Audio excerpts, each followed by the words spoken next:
नमस्कार दोस्तों, आज का डिक्टेशन लिखेंगे जिसकी गति होगी लगभग 80 शब्द प्रति मिनट।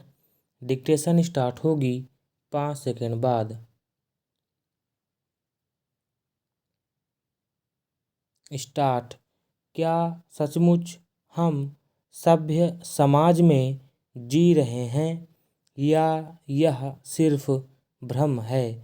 रामगढ़ की घटना पर नज़र डालें, जहां एक बेटा अपनी मां को भूख से तड़पता छोड़कर कुंभ नहाने चला गया।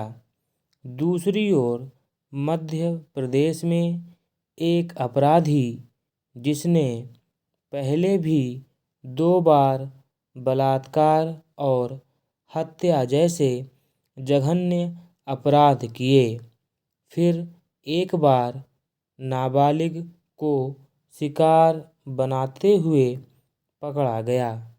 क्या यही हमारी संस्कृति और नैतिकता की पराकाष्ठा है? कुंभ का स्नान क्या माँ की सेवा से बढ़कर हो गया, या फिर धर्म के नाम पर पाप धोने की हमारी परंपरा इतनी प्रबल हो गई है कि हमें अपनी जिम्मेदारियों से भागने का लाइसेंस मिल जाता है?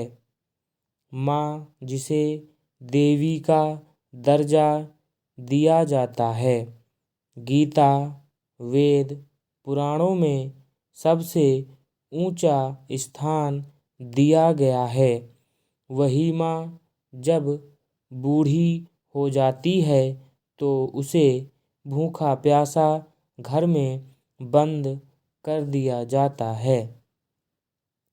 यह कैसी विडंबना है कि जहाँ समाज सेवा और पुण्य के नाम पर धर्म स्थलों में भीड़ उमड़ती है, वहीं अपने ही घर में माँ की सेवा करना बोझ लगता है।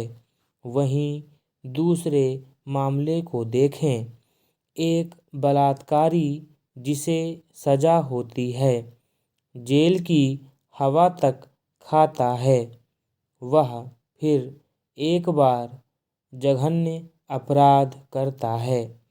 क्या समाज का नैतिक पतन इस कदर हो गया है कि अपराधियों को कोई भय ही नहीं, या फिर यह हमारी सामूहिक विफलता है कि हम ऐसे दरिंदों को समय रहते रोक नहीं पाते? जब तक हम अपनी सोच नहीं बदलते, तब तक ऐसी घटनाएं दोहराई जाती रहेंगी।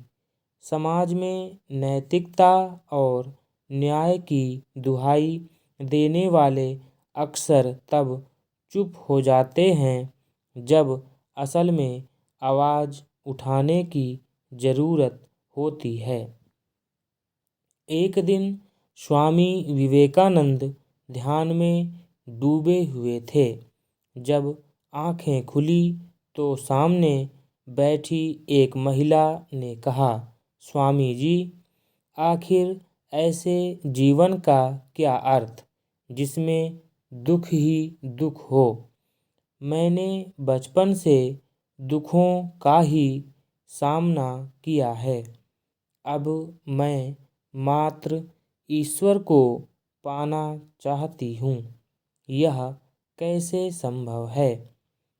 स्वामी विवेकानंद बोले, देवी, यह हमेशा याद रखना कि जो मनुष्य सदा अपने को दुखी मानता है, उसे ईश्वर की प्राप्ति नहीं हो सकती।